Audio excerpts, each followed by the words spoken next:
Nesse vídeo de hoje, eu quero falar um pouco sobre Mercúrio e as doenças mentais. Todo tipo de possibilidades que, dependendo de onde o Mercúrio está e principalmente os aspectos que ele faz, ele pode trazer realmente questões de doenças, transtornos, tudo ligado à questão da mente. Vamos lembrar que Mercúrio rege Gêmeos e Virgem. Mercúrio de Gêmeos, ele é mais sociável, curioso, ama as interações. Então, quando você entra no elevador e uma pessoa puxa papo na hora, pode ter certeza que ela tem um Mercúrio em Gêmeos. Ou, por exemplo, você pede para uma pessoa: então me dá umas dicas, porque a gente mora no mesmo prédio e eu acabei de chegar, e essa pessoa mandou uma lista incrível. Olha, no 10º andar tem um marceneiro, e o vizinho faz, sabe, concertos de armas. Essa coisa incrível é o Mercúrio em Gêmeos. O Mercúrio em Virgem, ele é tímido, ele é menos falante, ele é mais observador, ele analisa, cataloga tudo, há um raciocínio mental maravilhoso, uma memória incrível, muito foco, muita concentração e muita crítica. E aí, quando a gente pega esse Mercúrio, que pode estar em 12 signos, e vê alguns aspectos, a gente, no mapa de nascimento, ou mesmo nos trânsitos, na revolução solar ou nas progressões, a gente pode identificar problemas e sugerir tratamentos, porque a astrologia, ela traz à tona situações que há uma chance de surgir na vida de uma pessoa ou de uma empresa, né? Porque a gente pode fazer astrologia empresarial, enfim, para tudo, para o seu pet. E aí é uma forma da gente reduzir danos ou até controlar, porque a gente consegue olhar a vida da pessoa ali naquele momento ou daqui a 30 anos. A gente vai lá nas efemérides, vê quando, daqui 30 anos, no aniversário de uma pessoa, como ela vai estar, em todos os sentidos, físicos, espirituais, materiais e tudo mais. Mercúrio, quando ele faz um aspecto tenso com Saturno, ele gera depressão. É quase que 100% das minhas experiências é que o aspecto tenso pode ser uma quadratura, uma oposição ou muitas vezes uma conjunção também. Uma pessoa nostálgica que lá atrás era sempre melhor, que está muito presa ao passado, é muito pessimista. Então, em geral, é uma pessoa que, sabe, tem uma nuvem assim, só fala coisas difíceis, tá difícil, e as pessoas fogem. E há um quadro depressivo muito grande no Mercúrio / Saturno. O Mercúrio, em aspecto tenso com Plutão, ela gera paranoia, persecução. Uma pessoa que acha que todo mundo tá, sabe, que todo mundo tá querendo sacanear, sabe? Então é meio complicado esse aspecto também com Plutão, porque vive sempre esperando traição, apunhalada nas costas e tal.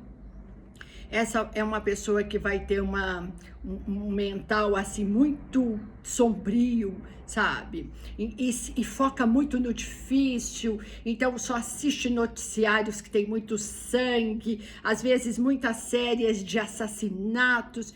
É uma vibe pesada essa, sim, e tem pensamentos suicidas, obviamente, né? Porque Plutão é Hades, o senhor da morte. Então a gente tem esse aspecto. Quando nós temos Plutão em aspecto tenso, conjunção, quadratura ou oposição com a Lua ou com Urano, a gente tem hiperatividade, a gente tem déficit de atenção, dificuldade enorme de concentração, de foco. Começa muito entusiasmado os projetos, os processos intelectuais, os cursos. Quando ele fica meio enfadonho, não dá conta e larga. Então essa é uma pessoa que tem muitas coisas pela metade. Como a gente está falando da Lua, provavelmente essa pessoa, que é o Mercúrio ali com a Lua, que representa a mãe, ela tem problemas de comunicação com essa mãe, que pode ser assim, você tem um pensamento absolutamente diferente, e aí nunca chega num consenso, sabe? Pessoas que orientações religiosas, políticas, filosóficas, intelectuais ou religiosas muito diferentes. Então, em geral, essa pessoa, ela diz assim, eu amo a minha mãe, mas não consigo conversar. Meia hora a gente já está discutindo e tudo mais.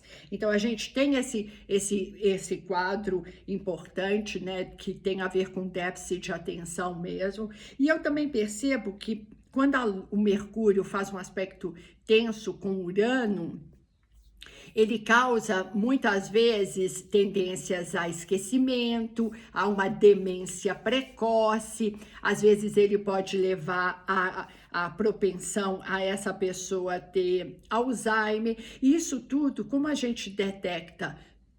A gente pode detectar muito cedo, você pode fazer um mapa do seu bebezinho que acabou de nascer e a gente perceber isso, e aí a gente entra com os caminhos, porque a astrologia é um GPS que fala sobre a estrada que você vai cumprir, e a gente também tem a condição de orientar para caminhos que podem minimizar se você vai ter uma estrada mais complicada. Então, por exemplo, nesse caso, tanto da Lua quanto do Urano, a gente sempre vai sugerir muitas atividades mentais. Então, vai jogar xadrez, dama, gamão, palavras cruzadas, fazer, se envolver muito com, então, com tudo que é ler, escrever, falar, isso também pode ser muito bom para estimular a pessoa a jogos mentais mesmo, né? Isso é uma coisa que a gente vai sempre sugerir, se a pessoa é adulta ou é criança, que é uma forma de minimizar aquilo que ela tem. Principalmente quando falta foco, tem muita distração, é uma pessoa... Porque há um custo altíssimo de baixa autoestima. Você imagina uma pessoa que tem déficit de atenção, é hiperatividade ou não consegue foco, ela vai ter problemas na escola. Então, ali na construção da personalidade dela, é aquele aluno que está sempre repetindo ou tendo que fazer segunda época, e aí o professor e os alunos estão sempre olhando, sabe, falando preguiçoso ou preguiçosa, e não é. E aí a gente orienta os pais também, como é que precisa lidar com essa criança, no caso de uma criança ou depois de um adolescente ou de um adulto, entendendo que aquilo não é por mal, mas isso onera demais a autoestima, porque essa pessoa vai, além de ter notas mais baixas, ela vai perder muitas coisas, e aí sempre fica aquele bode expiatório na vida de todo mundo, na vida da família. No caso dessas com Plutão, ou ideias obsessivas, paranoias, até, sabe, ideias suicidas, aí tem que ir para um tratamento mesmo, tem que ir, a gente sempre vai sugerir mais que uma terapia, talvez psiquiatra, porque precisa entrar aí com os medicamentos também, mas a arte-terapia vai ajudar muito, às vezes até ali ligado, e dá para identificar também se tem questões espirituais, porque muitas vezes, além das questões concretas, a gente também tem questões espirituais. Eu super acredito nisso. Quantas curas a gente consegue através de um trabalho espiritual, de ancoragem dessa pessoa. Às vezes ela está ali com espíritos que não são obsessores, mas estão muito próximos e estão complicando a vida dela. Às vezes é um querido que morreu e que essa pessoa não deixa essa pessoa, sabe, ir para o plano dela, e ali perturba e tumultua. E quando a gente tem também o Mercúrio com o Saturno, que é um quadro de depressão, e dependendo do grau, quanto mais próximo o grau, mais esse quadro é grande. Então, de novo, a gente vai sugerir tratamentos, que às vezes ele precisa passar por medicamentos, através de uma terapia, ou um psicólogo, um psicanalista, um psiquiatra, mas também a gente pode trabalhar fortalecimento emocional através de mantras, de egrégoras que essa pessoa emite, e também entender o que traz essa nostalgia, o que traz essa dificuldade de superar alguma coisa que rompeu e que doeu. E aí, então, por que tudo isso para trazer? Primeiro, porque Mercúrio é um planeta muito importante no nosso mapa. Tem gente que nasce com o planeta, com o Mercúrio retrógrado, e vocês sabem que a gente vive 3 ou 4 vezes ao ano o Mercúrio retrógrado, que é aquele tempo de falar, desacelera, faz com calma, tenha foco, porque senão vai dar ruim para você. E como é um planeta que fala muito sobre a nossa parte intelectual, cognitiva, a nossa comunicação, quando ele está em ângulos dissonantes no mapa, tem um custo alto nisso. Porque a pessoa, ela tá sempre ali com um ônus, e às vezes o outro enxerga essa pessoa e já rotula, né? Sabe? Uma pessoa burra, uma pessoa muito depressiva, uma pessoa maluca, e não tem nada disso. Por isso que é tão importante conhecer o nosso mapa. Não é, sabe? Eu vejo que às vezes as pessoas não levam a sério a astrologia. Eu, sinceramente, acho que como a gente está entrando na era de Aquário, quanto mais os anos forem passando, a astrologia vai passar a ser matéria de medicina, matéria para quem faz faculdade de psicologia, porque ela consegue ajudar, ela consegue trazer um diagnóstico para que outras matérias outras profissões consigam ajudar, mas a gente consegue identificar e ajudar a minimizar os danos e muitas vezes a realmente terminar com às vezes, essas questões, né? Então, para mim, Mercúrio, ele tem um papel fundamental no nosso mapa, no sentido de que, olha, isso que eu estou fazendo é uma comunicação. E perceba, às vezes você gosta muito de uma pessoa e você fala, ela se comunica igual a mim, né? Ou às vezes você tem um problema e é exatamente a comunicação. Então vamos supor, você tem um Mercúrio num signo de ar. Ele é rápido, ele é falante e é curioso. E aí você está se relacionando com uma pessoa que tem o Mercúrio em signo de água.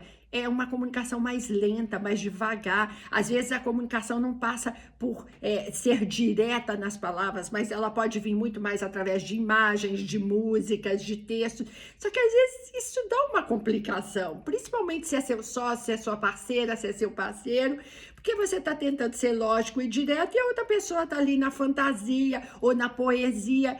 Nenhum é ruim, mas é importante a gente entender, inclusive no mapa de sinastria, que é a comparação entre dois mapas, eu com meu parceiro, eu com meu sócio, eu com meu filho, porque para a gente entender como é que a gente se comunica, como é que é essa comunicação. Agora, na minha experiência, quando num relacionamento muito íntimo, como um casamento, você tem Mercúrio dificílimo com o seu parceiro, absolutamente antagônicos, eu acho que não funciona, tá? Sinceramente, porque depois que passa o desejo, o tesão, que a fogueira queima reduz, o que fica é muito companheirismo, aquilo que une como ideologia, como projetos, dogmas. E se os Mercúrios são muito dissonantes, sabe, você tá falando A e o outro tá entendendo C, e aí sinceramente, eu acho que há um desafio maior nessas relações. Eu sempre, nas sinastrias, eu falo isso, às vezes, para o cliente. Olha, você está se relacionando com uma pessoa que você tem muito desejo, muito tesão, mas a parte mental é muito difícil aqui. Então, vocês precisam fazer projetos em comum, vai fazer um curso, vai fazer coisas que unam, porque lá na frente isso pode trazer um super problema. E tudo isso para dizer que é importante conhecer o mapa.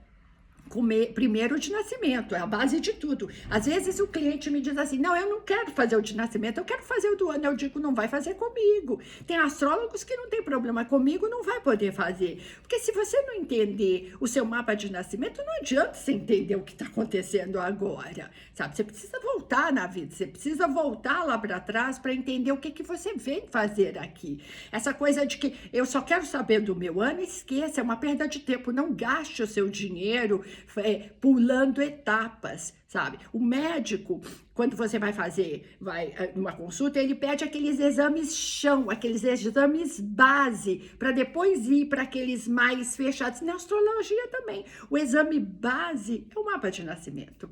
É isso aí, tô te esperando para fazer o seu mapa de nascimento, se você não fez. E se você já fez, eu já abri a agenda para a previsão 2023, ano regido pela Lua e pelo número 7. É um ano que vai trazer muito autoconhecimento, olhar muito para dentro, família, porque tem a ver com a Lua. O número 7, que é introspecção, silêncio, se capacitar intelectualmente, também faz parte de 2023. Tchau, tudo de bom.